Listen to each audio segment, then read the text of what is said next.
मोहन बहुत ही मेहनती किसान था। उसके पास एक छोटा सा बाग था जिसमें वो तरह तरह की सब्जियां उगाता और उन्हें मंडी में जाकर बेचता। इसी से ही उसका गुजारा चलता था। सब्जी ले लो, सब्जी, ताजी ताजी सब्जी।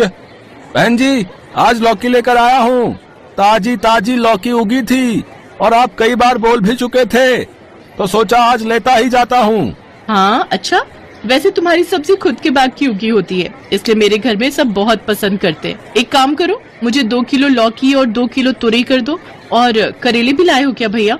अब तो गर्मियों की सब्जियां शुरू हो गई हैं, तो करेला तो बहुत पसंद करते हैं सब। करेले भी ले आना। ठीक है बहन जी, मैं कुछ दिनों में करेले भी रखूंगा। आप मंडी में अगली बार आओगे तो आपको करेले जरूर मिलेंगे। हाँ मोहन भैया, करेला है क्या? नहीं साहब, कुछ दिनों में करेले की फसल बस होने ही वाली है, फिर आपको ताजे ताजे करेले मिल जाएंगे। हाँ ले आना, मेरी माताजी को करेले बहुत पसंद है भाई, और वो तुम्हारे ही बाग के करेले खाती हैं। उस दिन मोहन को करेले के लिए काफी ग्राहकों ने बोला। घर जाकर मोहन अपनी पत्नी मालती से बोलता है, मालती, आज मंडी में बहुत लोगों ने करेले के लिए पूछा। मैं सोच रहा हूँ इस बार गर्मियों में अच्छी बिक्री हो जाएगी। सीजन की सब्जी है और अच्छे पैसे आ गए तो इस साल गुड़िया के लिए भी कोई अच्छा लड़का देखकर उसकी शादी कर देंगे।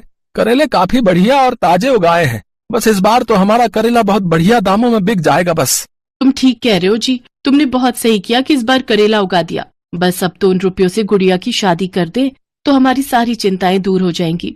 अरे कोई घर पर है? मोहन, अरे ओ मोहन। नमस्ते महाजन जी, कैसे हैं? आइए आइए, मैं खुद आपसे मिलने आने वाला था। अरे मुझे सब पता है, तू कोई मुझसे मिलने नहीं आने वाला था, मुझे ही तेरे पास आना पड़ता है। बात सुन, अब मैं और कर्जा नहीं रोक सकता, तुझे मेरे सारे रुपए लौटाने होंगे। मुझे अपनी बेटी की शादी करनी है, उसमें मुझे रुपयों की जरूरत है।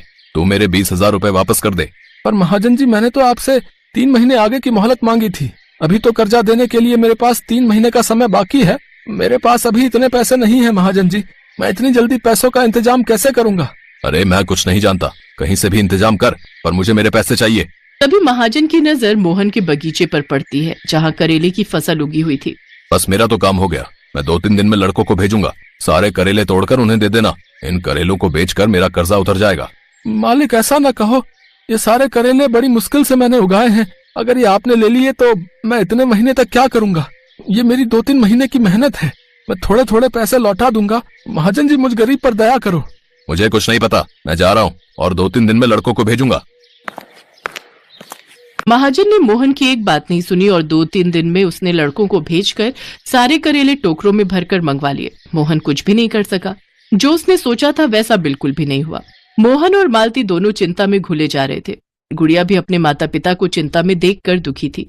माँ बापू, ये लो कुछ खा लो, मैंने दाल चावल बनाए हैं। सुनो, थोड़ा कुछ खा लो ना, बिटिया ने अपने हाथों से बनाया है। खाता हूँ। मोहन की आंखें आंसुओं से भर आती हैं। तभी उनके दरवाजे पर एक साधु बाबा आते हैं। बाबा को कुछ खाने को दे दो, बहुत भूख लगी है। माँ, दाल चावल तो इतने ही थे और पतीली में नहीं रखे। बिटिया एक काम कर, इसमें से थोड़े चावल अलग करके बाबा को दे दे। बापू, अगर मैंने ये चावल बाबा को दे दिए तो आप भूखे रह जाओगे। घर में और चावल नहीं रखे बापू।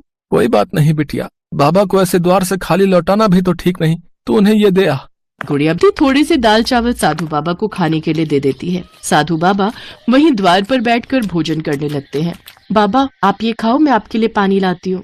सुनो जी, ये लो, आप थोड़ा मेरे में से खा लो। क्या सोचा था और क्या हो गया मालती? मैंने सोचा था इस बार अपनी बिटिया के हाथ पीले कर देंगे, पर मुझे क्या पता था कि महाजन मेरे साथ ऐसा करेगा। करेले की फसल से बहुत उम्मीद थी, सोचा था करेले बेचकर अच्छी बिक्री हो जाएगी, पर महाजन ने हमारे कमाई के सारे रास्ते बंद कर दिए।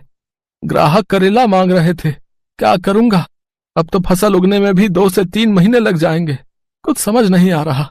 मोहन की बातें वो साधु बाबा सुन रहे थे। वो मोहन से बोले, बेटा, भगवान तुम्हारा भला करे, तुमने आज मुझ भूखे का पेट भरा है, अपने भोजन का निवाला मुझे दिया है। जीते रहो बेटा, चिंता मत करो, आज रात की बारिश के बाद कल नया सूरज जरूर उगेगा। इतना कहकर साधु बाबा वहाँ से चले गए। उसी रात बहुत तेज आंधी तूफान और बारिश हुई, जिससे मोहन के पूरे बाग में पानी भर गया। पर अगली सुबह जब मोहन उठा तो उसने देखा तेज धूप निकल आई है और उसका बाग करेले की फसल से भरा हुआ है। पूरे बाग में करेले ही करेले भर गए हैं। मोहन को साधु बाबा की याद आती है। मालती, साधु बाबा के शब्द मुझे अब समझ में आ रहे हैं। उन्होंने कहा था कि रात की बारिश के बाद नया सूरज उगेगा। ये सब क्या है मालती? हमारा पूरा बाग करेले की फसल से भरा हुआ है। हो ना हो, वो साधु बाबा जरूर चमत्कारी थे, तभी तो हमारे बाग में एक रात में जादुई करेले उगाए हैं। बापू, ये करेले तो बहुत अच्छे दामों में बिक जाएंगे। हाँ बिटिया, ये ताजे ताजे करेले बहुत बढ़िया दामों में बिकेंगे। सचमुच साधु बाबा हमारे लिए भगवान के भेजे हुए कोई दूत बनकर आए थे, जिन्होंने हमारी सारी चिंता दूर कर दी। मोहन खुशी खुशी बाग में से सारे करेले तोड़ लेता है। उसके सारे करेले सब्जी मंडी में बढ़िया दामों में बिक जाते हैं। उस दिन मोहन को खूब मुनाफा होता है।